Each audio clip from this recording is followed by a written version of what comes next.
And I usually try to read the people's questions. So if I Okay, perfect. see them. All right, now I'm gonna go live on Instagram.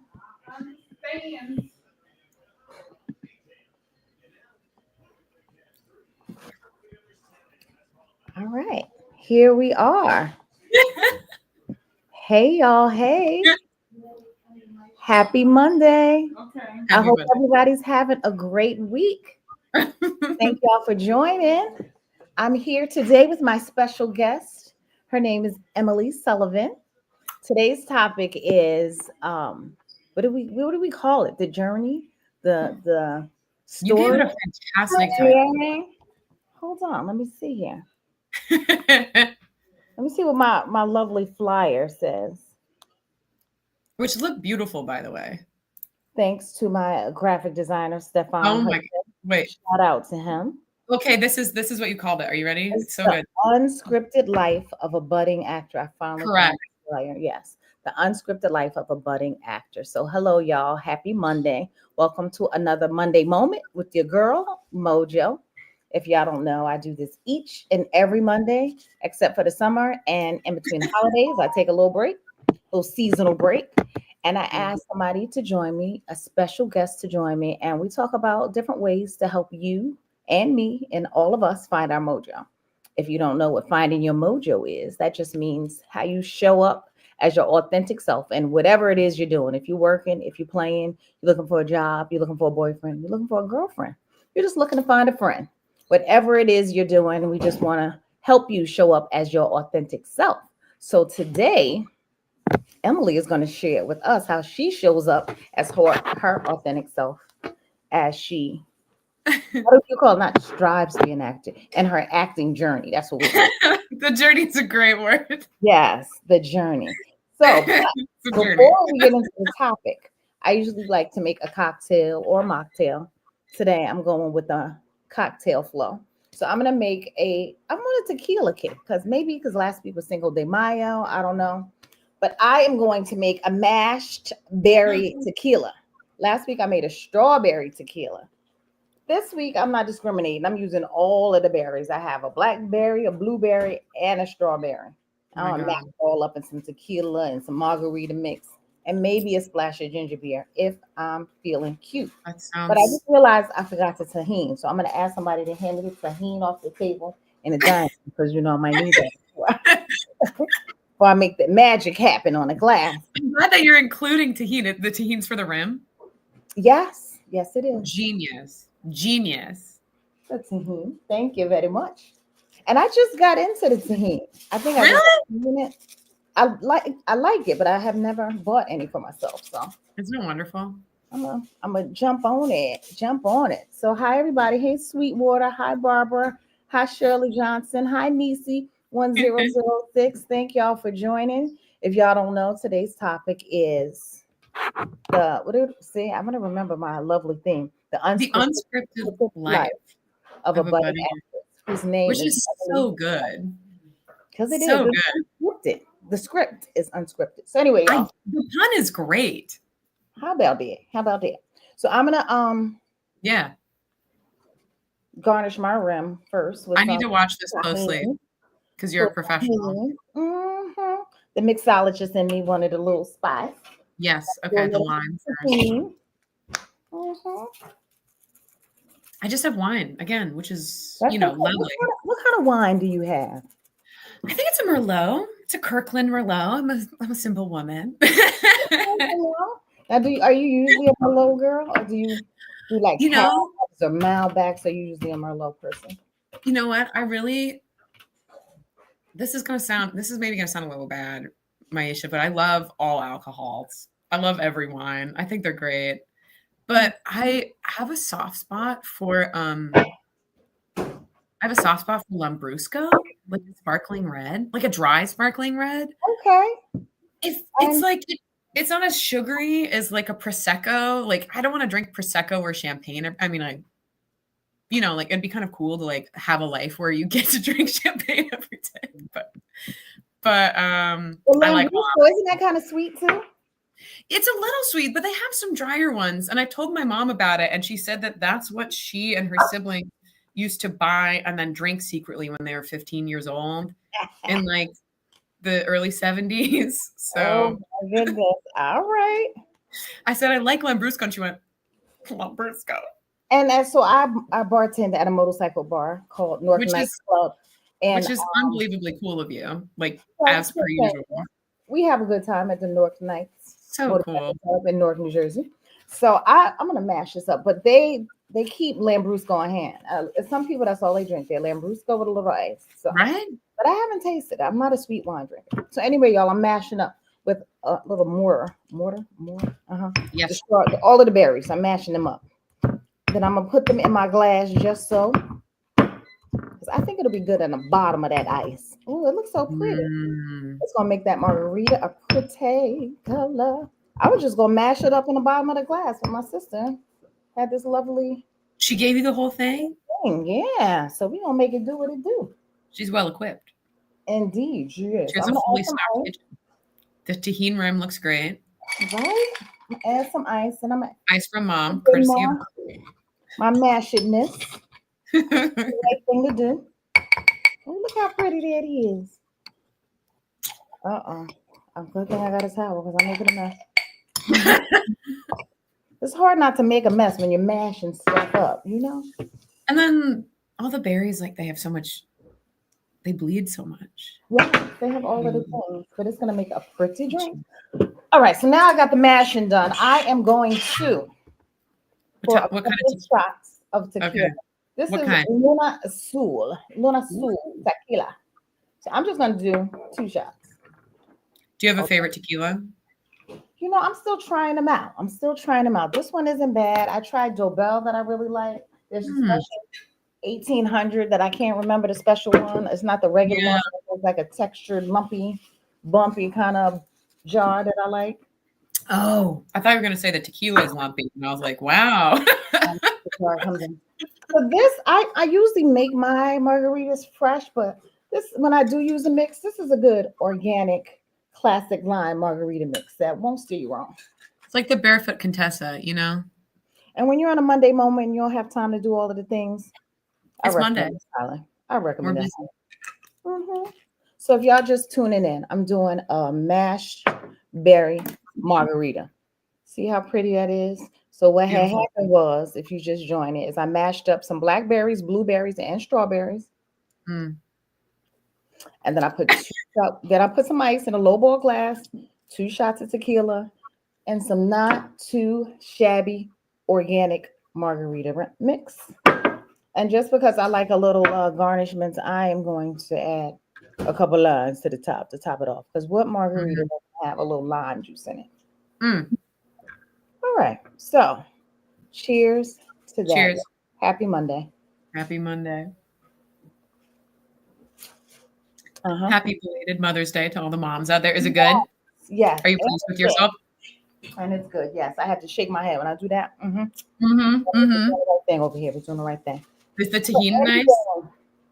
the tahini tops it off perfect. A little salty on the rim with just a little more flavor. Mhm. So now that we got that out of the way, Emily, thank you so much for joining. I Thank you for cannot thinking wait of me.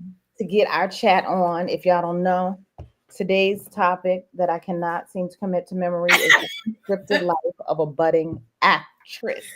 She's budding. Actor. I don't know which one is politically correct these days.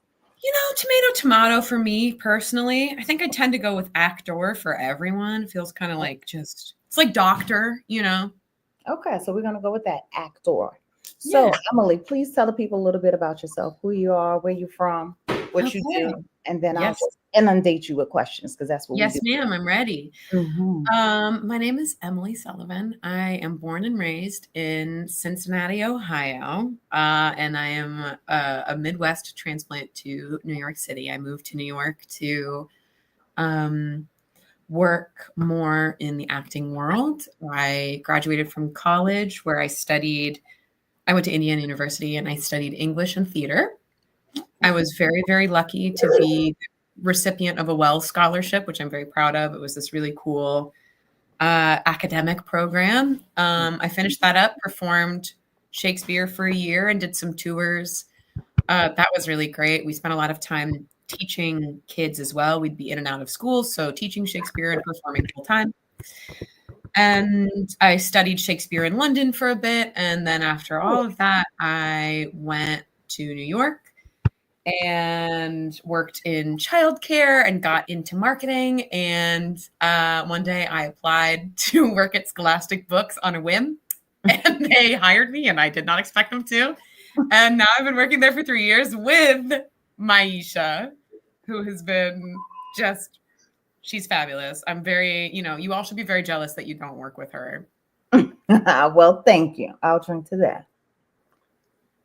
Well, Emily, it seems like you've been in acting for some time though. So you must have just all of those things. You must have known pretty young where your heart was. Yes. Yeah. So I started this whole thing when I was 5. Yes. So my parents, Maisha and I were talking before the call a little bit about my grandma, and my parents noticed that when I was pretty young, they would like leave me with my grandma and grandpa.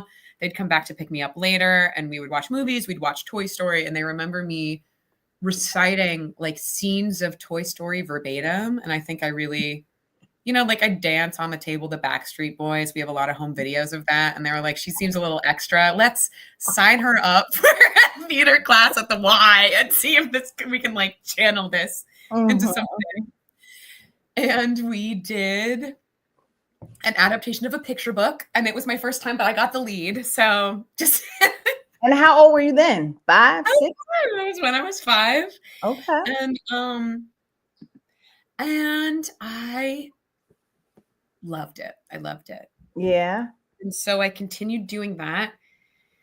And I can remember 2 other times that I like fell in love with it. So I did that when I was 5, and I continued to perform and do projects in summer camp. I don't think my parents ever really, both of my parents are psychologists. My dad specifically is a pediatric neuropsychologist. And I think that that is so interesting. Yeah, about that. I know.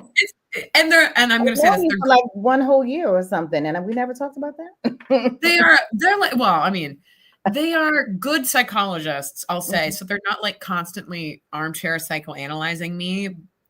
Some people probably kind of hard. Yeah.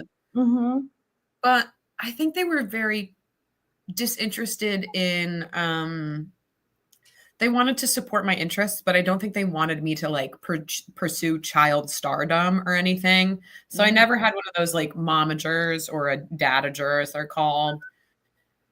I did like summer workshops, and I did classes at the Cincinnati Conservatory of Music on weekends. And are there other actors in your family that kind of? That is a hilarious question. That is a hilarious question. Okay.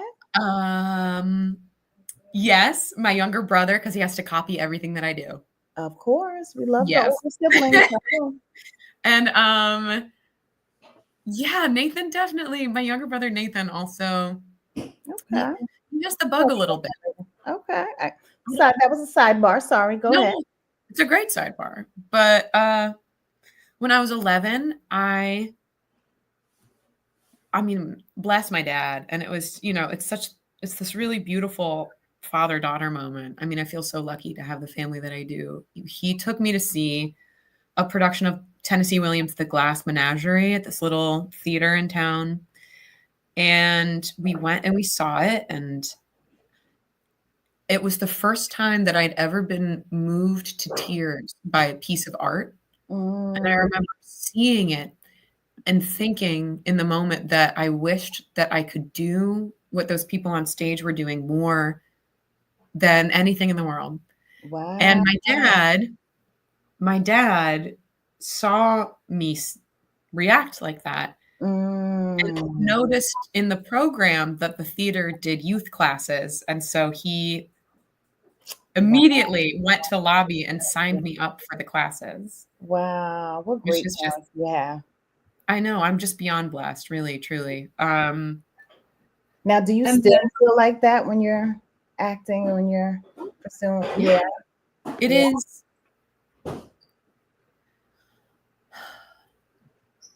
Like living in New York, I mean, I'm just so unbelievably lucky to live here and to have the opportunities that I do. And you and I, our work is wonderful, but it can be very demanding. We work in very small teams. A lot of things are expected of us, and I will finish up work at 5 and I will be so tired. I'll be tired and I will get on a train and I will go to a rehearsal or an audition or a shoot.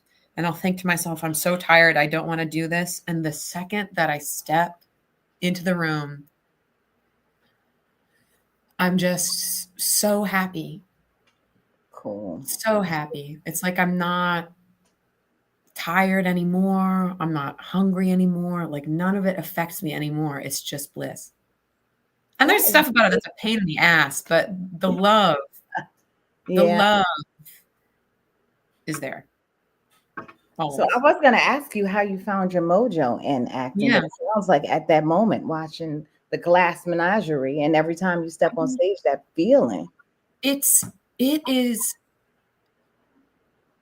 oh my gosh, it's hard to describe, and the way that you were talking about Mojo earlier was so inspiring. I mean, I really do. This is so corny. I really do truly feel like for every process, for every step of the process, auditioning can be so hard. It's so hard to just, and I'm sure you can hear about this, and there's so much art that actors and people in the industry make about being in the industry. That feeling of you walk into an audition room and you see a line of people who all look like you but prettier down the hall, and you Yeah, walk in the room not and you pretty. do your best, and they say thank you for coming, and you leave and you never hear anything back, and it's just living with rejection every single day. But that all being said, I do not feel more myself, more integrated and at ease than I do in an audition room, in a rehearsal process, in a class, even when I'm struggling, even when it's like I want to do this better, or I want to get better, I want to improve. It just is invigorating. Wow. Yeah.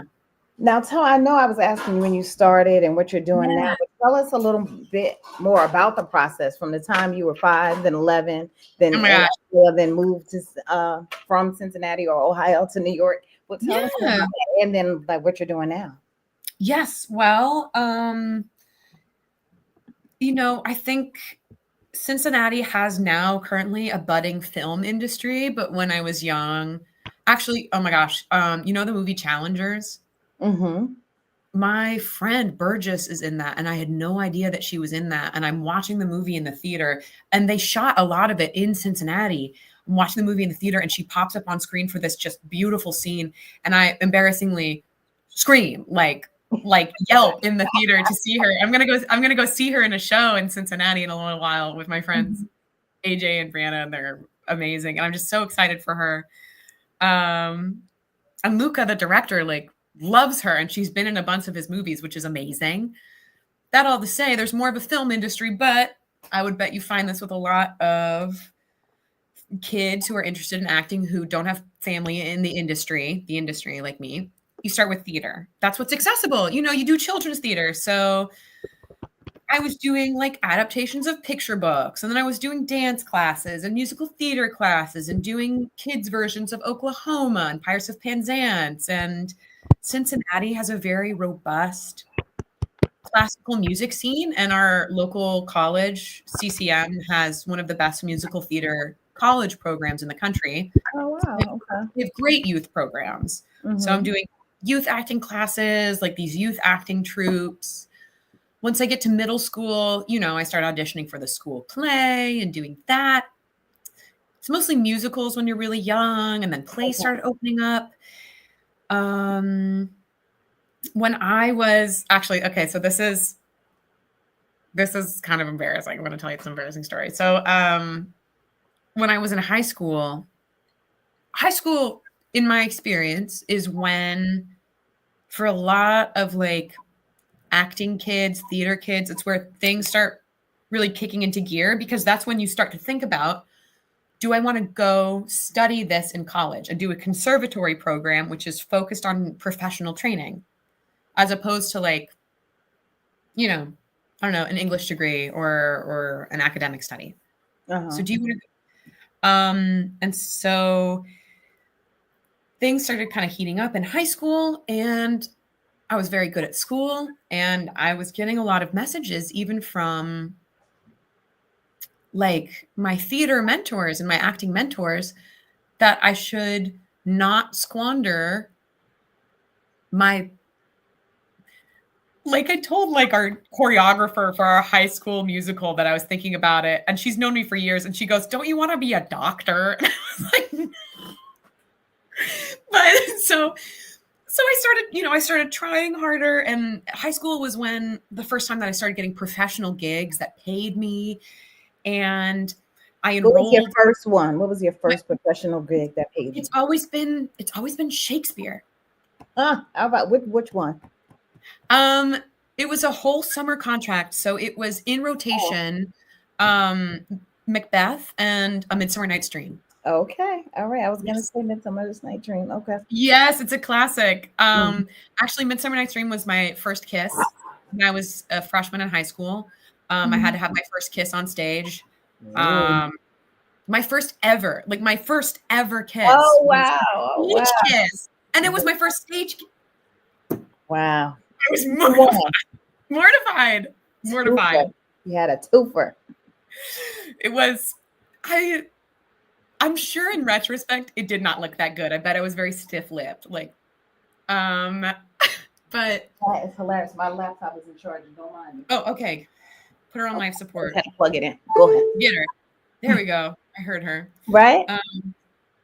She's come back to life. Mm-hmm. But so then after that started happening in high school, you started doing the things. They were trying to talk you out of it. Yes, and I did. I managed to go to the finals of the National Shakespeare competition and win some money, and they flew me out to New York City, and we like finalists from all over the country, like these high schoolers came to compete in Shakespeare, and I got horrible food poisoning the night before we were supposed to perform. I was sick as a dog. Must have showed on. What happened? Maisha, the show went on. Somehow, I knew you were going to say that. Yes, ma'am. I pulled up my pants and we went to Lincoln Center to their Broadway stage. Wowzers. Like a 900 seat theater. And I got up on stage and I did my Shakespeare. And quite frankly, I did poop my pants. Okay. Okay. But I did it, and it's an evaluated thing. It's a ranked thing, and I got incredibly good scores. How about that? No one knew. So that's a great story to tell. A real show must go on moment. Well, what in the hell did you eat?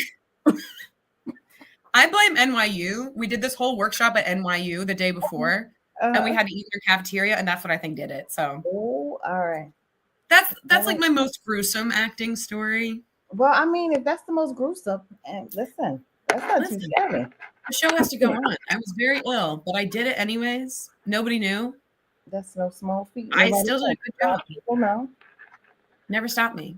But you find people with all kinds of stories like that. I did a show recently, and I very accidentally, full on punched my co-star in the mouth during a scene and busted his lip, and he kept going. How did you? What was that part of the script you were supposed to fake hit him? What? You have to tell me more. I was supposed to fake hit him, and I got we'd done it a million times. Hostilities that night, and something happened.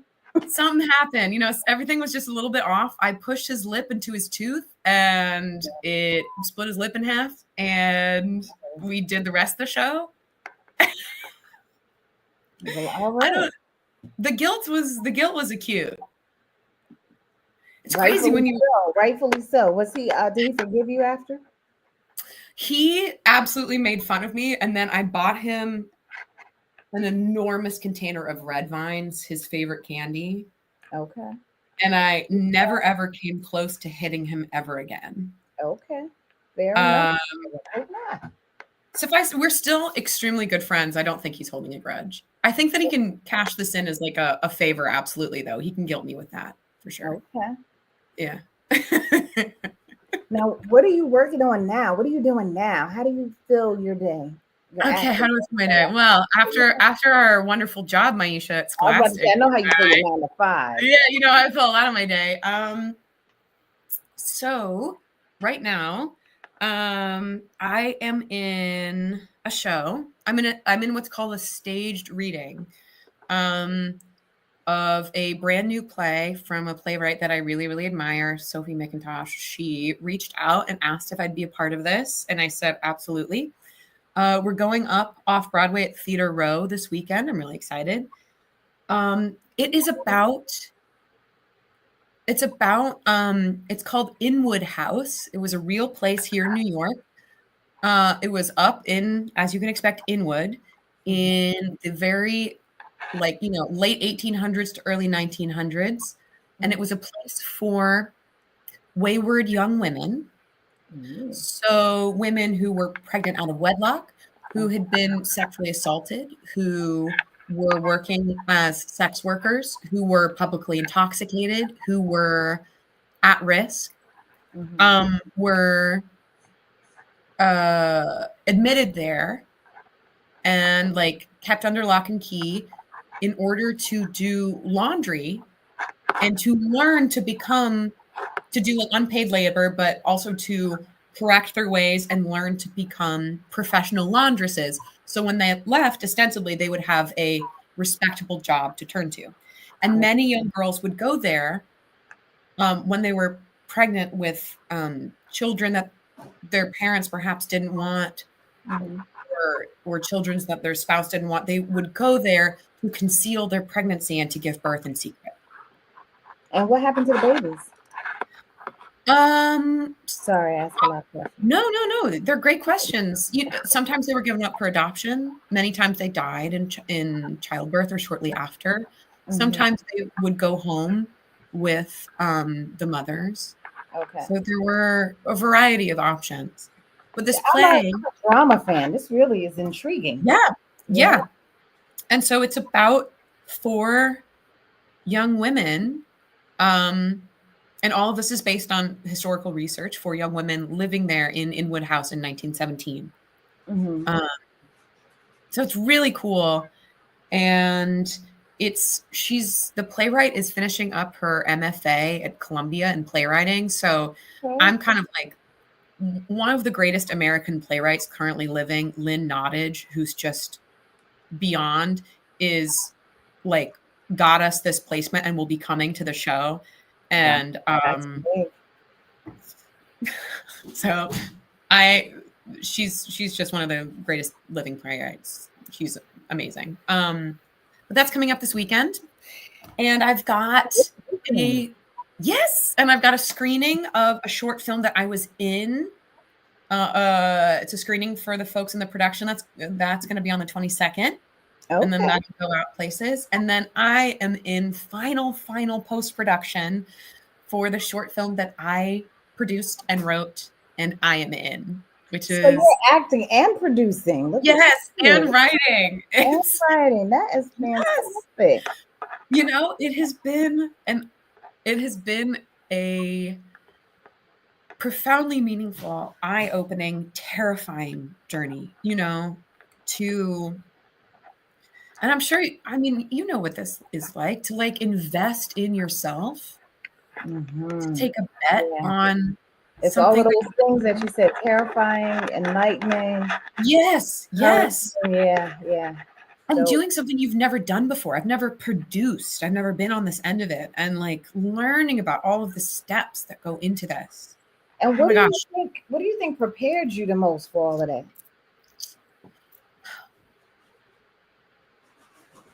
Or and still give you the courage too to keep going.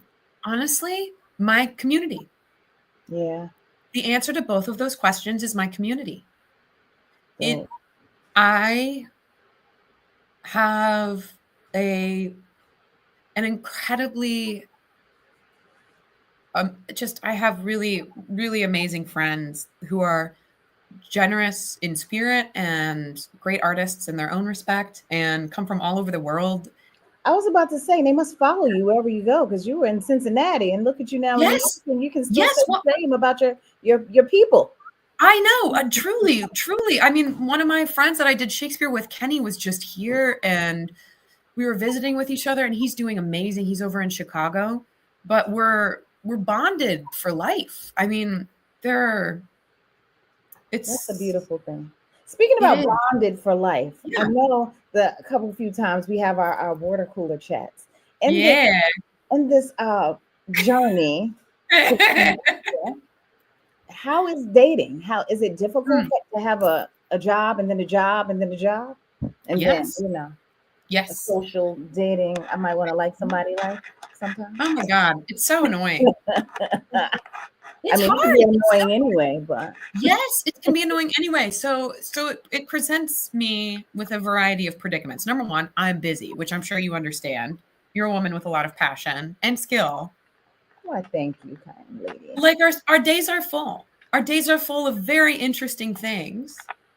So you better bring something to the table and be a little bit more flexible than me time-wise.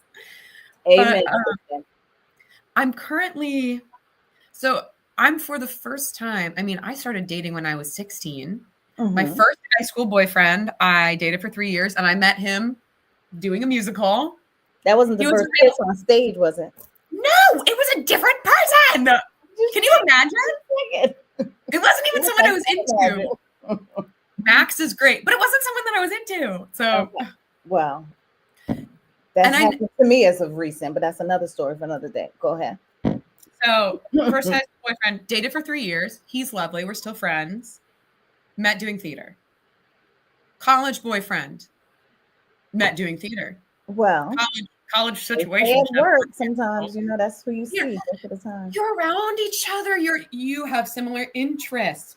You're spending all this time, It's like, ooh. And then I had a partner for a while who was not involved in acting, and it was really tough explaining how things worked to him. I remember that he would get he's also, I mean, he's not great. So take this with a grain of salt. Mm-hmm. But I remember I would tell him, I'm going to, oh, he'd be like, what are you doing today? And I said, I'm going to go to an audition. I'm going to a callback. He said, oh, what for? And I would say, oh, it's for this theater contract. So I'd have to go out of the city for 3 months.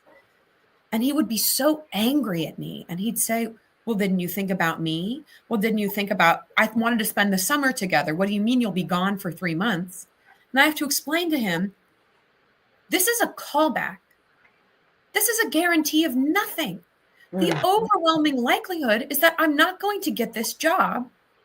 So here you are being indignant with me that I didn't tell you about it and I didn't discuss things with you. There's nothing to discuss. There's nothing to discuss yet. Mm-hmm. So hypothetical. Anyway, like constantly having to do that or so it's tough defending it to people who are closed-minded. It Mm-hmm. is I'm not really interested in dating actors again. Is that Sometimes, right? sometimes I'm going to be very honest with you. I'm going to be real with you for Monday Moments with Mojo. Please and thank Sometimes, you. sometimes male actors, they can get real full of themselves. Can you believe this? My college boyfriend, who was an actor, told me that I would never make it on film because I wasn't pretty enough. We'd been together for 2 years. Wow. Thank you very 2 much. years. He told me he loved me, and this was just a basic statement of fact.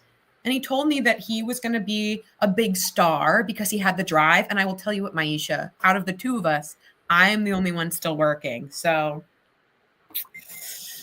all this negativity. But I think, Yeah. That's why you have to find your own mojo because all of our yes, mojos are different. yes, exactly. And it's, this having, it's painful to have a partner who tears you down. And you know what? We all make mistakes and no one's perfect. And sometimes we fail one another and disappoint one another, and that's okay. But having someone really on your side and someone you want to make time for in my busy days that are full of passion and my friends and things that I'm interested in making, it's special to have someone that you want to make time for. And sometimes I don't want to make time, and so I will go months without going on a single date. I'll be like, no. And then the weather will get good, and I'll go, I can sit outside with someone, get it together and go. That's fine. Oh, Barbara has a question. She says, what has been your favorite role so far in your career? Barbara, that is a beautiful question and a tough question. Oh my gosh. I wanted to know that too, so I'm glad you asked, Barbara. Yes. Oh man, there's so many that I love, and I've been so lucky. I mean, getting to be Lady Macbeth in Macbeth. Wow. And I've been working on a role for years at this point, which is really cool. In this play, and Maisha, you have some great photos from our promo pictures. Loneliness was a pandemic. This new play, and I play the lead, and I get to Human One, and I've been a part of this play since its development years ago. Tell me the name again. Say it again. Loneliness was a pandemic. It's a play. It's all about AI and art and human connection. Okay. And it's so special to be a part of that project from its early days, its infancy now. And it's such a great play. And I'll say one of my other favorite roles was on camera. I got to do a short film, oh my gosh, years ago at this point, called 2 Tickets to Mars. It's beautiful. And I love the title. I want to go there.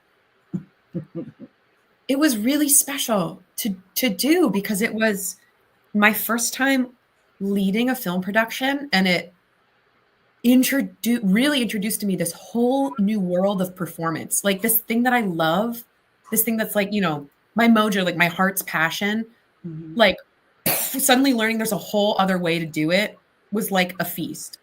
And then through that, I got to go to the Austin Film Festival. Like we won awards, and I became really close with my director and writer, and we moved in together and like lived together for years. And wow, look at all these great people around you. I'm so profoundly blessed. Like you have an unscripted life, young lady. That's doing fantastic. Yeah, unscripted. I'm figuring it out every day. Plug. You like that plug? No, I love it. I love it. But your personality, your energy is so like contagious. So it just seems right. I hope it is. I hope it is because I pour into the people around me too. And that, I think that I feel, and maybe I don't know, maybe it's part of what makes me love acting so much.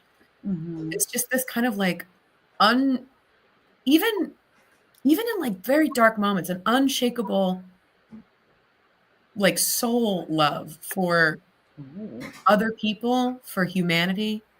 And I just really appreciate the folks in my life, and I hope that translates to them, my care for them, and for my neighbors. Add author to your list of things too. I don't know. These lovely words you're saying. There's another question. Marketing, yeah. Well, you might be on to something. How would you approach a scene when you don't get along with your scene partner? Barbara asks. Barbara, another excellent question. Oh man, that's called stuff it down. That's called stuff it down and lie. That's what that's called. Okay. When I don't like my scene partner, I have to think of a scene partner you didn't like. A scene partner I don't like. A scene partner I don't like, and I think, Barbara, I'll be honest. If I'm doing a scene where I have to fight with someone and I don't like someone, like when you punch the guy in the face. Yes, exactly. She figured me out. It was deliberate. I went for him. It's because we were feuding. It all comes out now. I think I think not that I ever want to be disrespectful to my co-actors, but I think if I don't like someone and I'm doing a scene with them, I try to remember that feeling and allow it to come into the performance to a degree. Okay. But sometimes you have to pretend to be in love with someone on stage. And now this is an important distinction. There's a real difference between someone that you just don't get along with and someone that you're working with who might be disrespectful or potentially harmful to you. I've been in situations where I have been choked on stage unceremoniously by my scene partner because it was how they were feeling in the moment. Oh. Like I have been pushed around on stage by scene partners because they thought that would be what's natural. And, I've been hurt by people before. Wow. And that's a very different thing. And that's when you have on camera, your assistant director or a choreographer or a director, or on stage, you have your stage manager, and you go to that person and you explain that you are either being physically harassed or assuming best intentions that someone's a little bit out of control and disregarding my safety. And then we have folks that can mediate conflict like that. But if it's just I don't super get along with someone, stuff it down. Stuff it down. Right. Stuff it down. And when you're on stage with them, remember people you like. How about that? Make believe. How about that? Keep the acting going. For some reason, this conversation made me think. I read this book. I listen to Audible often, and I was listening to a book. It was called Tom Lake by Ann Patchett. And it was I had never heard of it before. It just came up on the feed, and for whatever reason that day, I felt like doing something spontaneous. Anyway, most of the book starts out with her being an actor in a play whose name I don't even remember now. But during the book, she was talking about all of the different roles people who produce the plays do, like the stage manager, like I didn't even realize that, like, people who don't want to be on stage, but they're so important as well. It is truly. It is like a beehive. The actor, the person who puts it all together, that tells you. Oh my gosh. Yeah. And it also depends on and then all of the stuff that was going on behind the scenes of the play or the show or whatever. Yes. And it depends on the budget, the size. Also, okay, so for instance, if you have a show with children in it, oftentimes you hire what's called a child wrangler to make sure that the kids, when they're backstage, that they're entertained and they're not running around. And you get spot ops who are operating spotlights. You have a whole team of costume people. You have hair and makeup. You have wig artisans. You have, you have live people in musicals who are adjusting the sound. For a musical, you'll have a full orchestra. You'll have a conductor. And that's just who's working there live. There are box office people. There are producers. There are scenic designers. There are marketing people. There are projectionists. There are, you have physical therapists on staff for some places too, especially for really intense musicals, because it's like athletes, And it's so interesting to me how one affects the other, right? Yes. Like you being sick can affect the other player not being sick, and how you acting that day and how they have to respond to what you're going through that day. And it's stressful because, everyone's working in close quarters. So if someone gets sick, the sickness can kind of sweep through the cast very quickly. So depending on budget, you'll have understudies, and you can also have swings. So understudies will have their role and then maybe one or two other roles that they'll be able to step into at a moment's notice. A swing can have 8 to 12 roles that they have to know immediately that they can do at any time. It's crazy because it's not like, it's work, but it's not like work, where you and I do, it's Glassy, where someone calls in sick, it's okay. You can't have just like a piece of it missing. that makes me think of something. So I'm a football fan, right? So I'm Yeah. watching quarterback for the one of the most influential players, right? So is an Yes. understudy similar to like the backup quarterback? Are Mhm. people like when the understudy has to come in, step in for the person who's sick or can't make it for whatever reason? Is Yeah. their job in jeopardy because the understudy might show up and show out, and then the quarterback, the mainstay on? Is it that That's same kind of tension? it's like what they do in Showgirls when Nomi pushes that other girl down the stairs and breaks her legs. The nerve of that show. Um. So I don't think that an understudy stepping in will put the lead performer, like the main performer's job at risk. I Hmm. do think because they'll have contracts, and Okay. it's possible that when that lead performer, when their contract is up, it's possible that they'll say, I'm going to go do another show, or they'll say, I need a break. I don't want to renew my contract, or they won't be offered a renewal. And a lot of the times, understudies can be asked to headline that role, like to step into it fully. Okay. But I don't think there's, It's not the same tension that there is like with the backup quarterback and the quarterback when they get hurt and then the other one plays. Because I I mean, it is don't think so. I will say it's funny to say this. I've been in shows before where I will have an understudy, and most of the time it's like fine and not a problem. But I do remember one time where the understudy was clearly visibly mad that I was in the role and would she be was very hoping for you vocal. to be sick. Let me find out. Yes, she wanted me to be sick, and she was very vocally critical of the choices that I was making. Wow. Yeah. But It ain't easy. but it is acting is, regardless of the medium. Any single on film. Oh my gosh, my show, like we're not even getting into the world of voice acting. You're telling me you listen to audiobooks? Those are actors reading those, audiobook No, she performing. read this one, so I was all in. Yes, right? Anyway. You can do audiobooks, you can do voiceover for video games, animated TV Oh shows. yeah, video games. I forgot all about that. Yes, it's a Yeah. whole industry. And now for video games, you can do motion capture. So they put all those buttons on you, like those dots, and then you have to act and perform on a green screen. But no matter the industry, typically there's way more interest and way more people than there are opportunities. And it can be hard to live Mm, with if this is your joy. And it's hard for me to live with. There are days when I feel like such a failure, or I wow. feel so small or discouraged.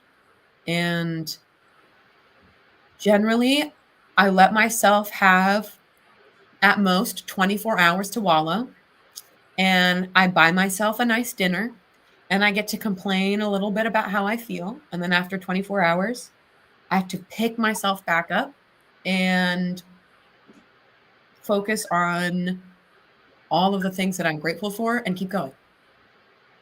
Very well said. Very well You said. know? Yeah.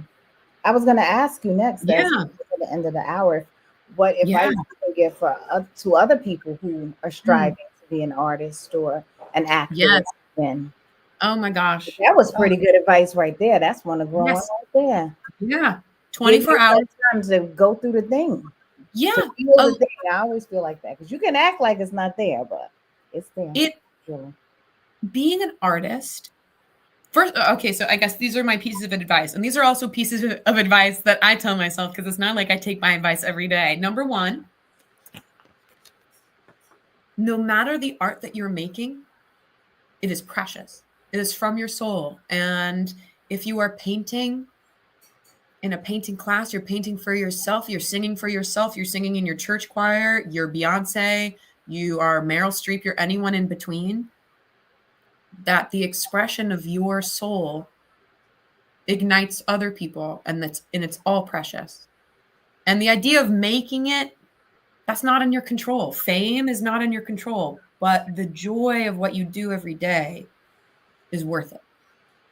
Number two, it's very, very hard to want something enough to keep doing it every day and to live with rejection. And it's this constant balancing act of both caring enough to keep at it and not caring so much that drives you, it breaks you when it doesn't go your way. And that is a an active balance that you have to find every day, and some days it's easier than others. And like I said before, you get 24 hours to feel miserable about it, and then you have to pick yourself up. And that's kind of a scary time with the proliferation of AI art, but similar to what AI I said everything. before, yes, I think that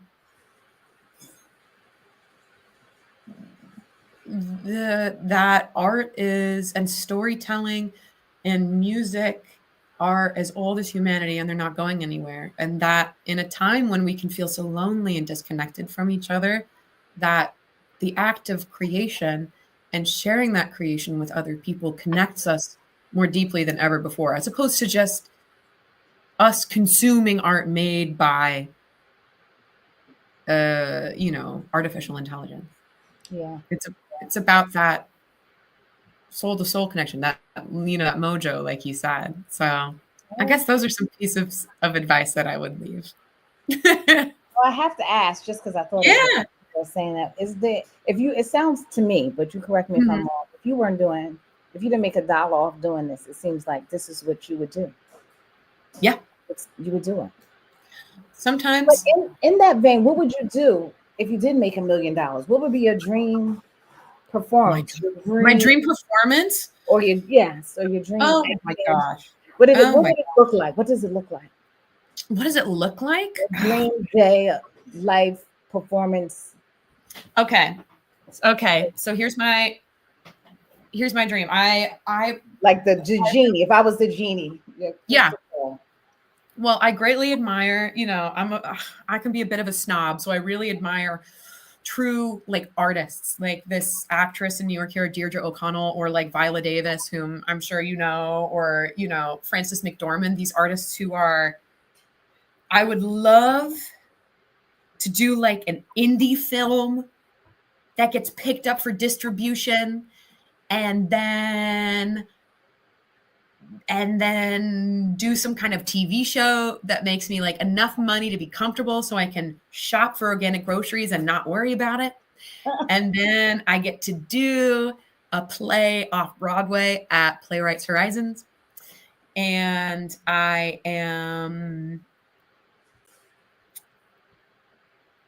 mean, gosh, it's both such an enormous dream and it's so small simultaneously. Mm-hmm. I mean, God, it's like with Sinners. Looking at Sinners, I'm like, I feel like I would chop off my foot to be part of a film like that.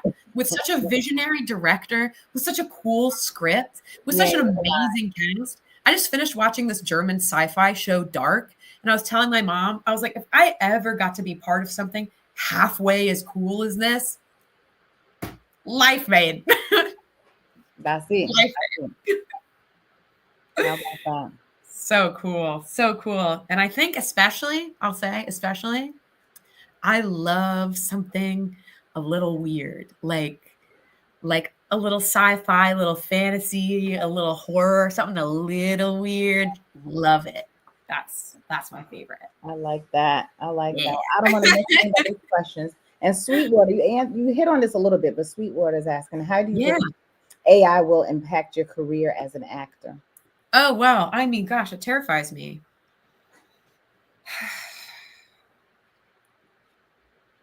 It Yeah. terrifies me. I will say again, I do not think that AI could ever replace,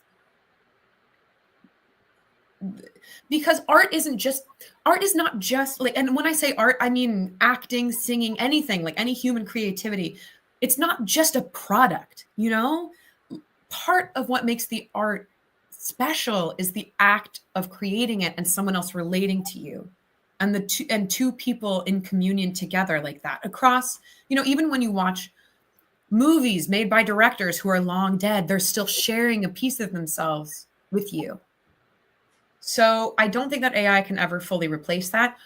But I think that a lot of studios, and this is really especially for digital art, like film, like voiceover, that kind of thing, even animation, studio executives view the art that we create as an end product and something to be and a money maker, not an expression of the human soul, but like a, a product. And in terms of being a business manager, if you can make production of that product cheaper, faster, easier, you're going to take that option. Like, I'm genuinely concerned that someone could use use AI to create a likeness of me to steal a performance.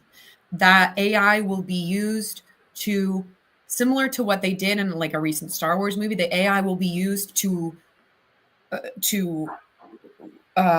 resuscitate, to revive dead actors and put them in a movie. You know what? You know who you don't have to pay? An actor who's dead. And you know who puts butts in seats? An actor like Princess Leia, like that character that people have nostalgia for. So will my likeness be protected? Are there going to be jobs or opportunities for me? There are contracts now actively that you can sign, that I could sign, that would let Amazon or Netflix do a 3D scan of my body in a special machine. And I would sign a contract and I'd get like $2,000 up front, and they would be able to use my likeness, my body, in their productions in perpetuity, never paying me another dime for background characters. And there are people up until this point who have made their entire careers and their livelihoods on being professional background actors, which is a really silly and fun thing. Suffice it to say, excuse me, it is a time currently right now for performance of profound uncertainty. So many theaters, like, there are some, I was just reading about theaters that I follow here in New York and Harlem just had their National Endowment of the Arts grants canceled. Tens of thousands of dollars pulled from these organizations. There are tariffs on foreign films now. I'm not sure how that's going to be executed. And with the proliferation of AI, it just feels like we are so disinterested in humanity, like in our souls, in the lives of others. Yeah. And that's sad. That's very sad. Yeah, it is sad. It is sad. So yeah, I'm not sure how AI will turn out for art. All right, but you know, lots of things to think about, because yeah, I wasn't even aware of all of those things. And now that you say it, of course it is. Yeah. Ugh, Yeah. Yeah. It's like it's a world, it's an industry changing, world changing or technology. Not real. Yeah. I'm going to start concluding because I want to let the people go, and maybe y'all like me, y'all gonna eat dinner tonight at 9:00. But before I do, Barbara, our lovely friend Barbara says, "What dialects can you perform?" Oh, okay. So I don't know if you can see it on stream really well. So like obviously I can do like a lot of American dialects, like like Boston or whatever. Like I got Boston, that's wicked awesome, and I can do the South. I can do a lot of Southern accents. We can do deep South. We can do Texas. Or you can do something a little bit more Northern. I'm from Kentucky, so I can do like Kentucky. And then RP British. Very good at Irish because of my hair. I have to do it a lot. Different kinds of Irish. You can do you can do Dublin, but you can do County Cork, make it a little bit deeper, a little bit more musical. So lots of Irish, British. I've done Polish before. A lot of American dialects. Yeah. Do you all have a dialect? Or like an accent? Because I'm a Jersey girl, so people say from Jersey. And North and South have two different, but is there an Ohio accent? I think there are some vowel sounds that people like up in Cleveland make that are kind of identifiable. And then me being from very Southern Ohio, I have like a hard sound. Okay. I have a friend from Cleveland who says like apple, which I don't know. I say like apple. Okay. I've been told I have like other Emily. See how she feels. See what her body is on this thing. Yes. Us Ohioans. So I think I'm generally pretty neutral on the accent, but people can pick it up. Like accent, like I just said. Too fun. I like accents. They make me It is so fun. I'm in Atlanta, so there's definitely a southern rural, dirty South Yes. happening, but I'll practice Yeah. that at some later date. But anyway, before I let you go, does anybody have any more questions, comments they want to put in the chat? They're a great And is question. there anything that you want to say that I didn't ask you? That I want to say that you I didn't mean, ask. I had some pretty good questions, so I mean, You I have great questions. I mean, my God, there's don't. so many things to say about it. I mean, I could talk forever. Like the state of the industry, casting demographics, like how many women are working, how many people of color are working, who's behind the camera. But Part two. Do you have any favorite actors, famous so or not, that you? like I said before, Frances McDormand. I love Deirdre O'Connell. She's big in the theater world. I love Miss Viola Davis is just so excellent. Uh, I really, oh gosh, who do I really go for? Anybody you don't like? No, I'm just joking. I mean, Yeah, I don't like Leonardo DiCaprio very much. all right, fair enough. Why? Everyone thinks like, oh, like, oh, he ate a real bear heart. He's such a good actor. I mean, I don't know. You're just, yeah, sure, I guess. I don't really go. Oh, and also Tom Cruise. You like or don't like? I don't really like him very Okay, much. okay. No, I don't know. I don't love him. Okay. You like Nicole? This could be a whole new game. I'm gonna let you go. Nicole Kidman. Did you like her? Yes. Okay, me too. Oh my gosh, she's a wonder. She's excellent. She's such a great character actress. I mean, like, who doesn't love Meryl Streep? She's amazing. I saw Conclave. Rafe Fiennes was real good in that. Conclave. Okay. Conclave. It's the one about they elect a pope in that, which felt timely. Oh, okay. Yes. Okay, and then I'm for real letting you go. Yeah. Your favorite movie and your favorite play. And are you gonna go pay $1 million to see Othello? And then I'm for real done. Okay. Maisha, we work at the same place. You know I don't have $1 million to go see Othello, Maisha. You know I don't have You it. start saving now, girl. I will say, oh my God, Andrew Scott and Vanya. Andrew Scott's another great actor. Holy cow, he's great. Wow. Or Audra McDonald. I saw her in a play years ago, and she's in Gypsy right now. Oh, I've heard great my things. God. We have to pick one play, one movie, and then we gotta go because people want to. Okay. One play, my favorite play. What do I never get sick of seeing? My favorite play. Yeah. I will just say I do love Ibsen's Three Sisters, a classic. It's great. It's good. It's lovely. And also Public Obscenities is a new play. Oh my God. Wow. Indian playwright, amazing. Public Obscenities. And then for movies, Everything Everywhere All at Once was just so inspiring as an artist, as a creator. Also the movie Crazy Rich Asians. I will watch it forever. Really? It's so fun. It's I so think fun. I've watched it once and years ago, so I don't even remember. So I have to bring that one back up. Crazy It's so Rich good. Asians. Okay. Crazy Rich Asians. It's so fun. It's like a great chick flick. It's a great rom-com. It's so good. Okay. Crazy Rich Asians. All right. They go to Singapore.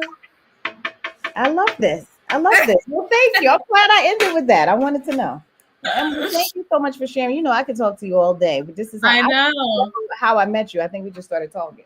So I appreciate you for talking to me then and now and all of that. Well, we'll have lunch at work and we'll talk more about it. I have to interview you next. Yes, feel free because we have lots to catch up on. It's been a while since, and since we'll be in the office more often than not. Don't talk about that. Yeah, water cooler. But thank you so much for your time. I wish you nothing but the best. I can't wait for the amazing things that are happening for you. Oh my God. I want to come see you in a place, so please invite me when it's. Yes, I'd love to. Yes, and I'd love to see you. I can't wait. Okay, amazing. Great. You're amazing, not acting, so I can't even wait to see you acting. I can't wait. And then I'm going to say, and everybody, thank you all for joining. Thank you for your questions. Thank y'all for your time. Amazing question. Every Monday, 7 p.m. EST. Next Monday, we're going to be talking to Aisha Clear. She is a clarity coach. So we're going to be talking about alignment.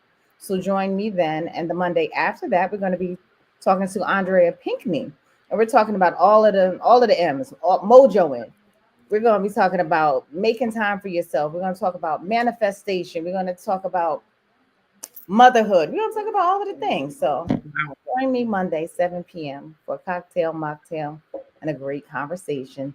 Thank you all so much for your time. And thank you, Emily, for your conversation. This was great. Keep on mojoing. Hmm. See you. I don't know if I'll see you this week, but I'll definitely see you next week. If Yeah, you're busy. You're out of in town. the office. Yes, yes. Have a lovely night and a great week. Bye. Good night.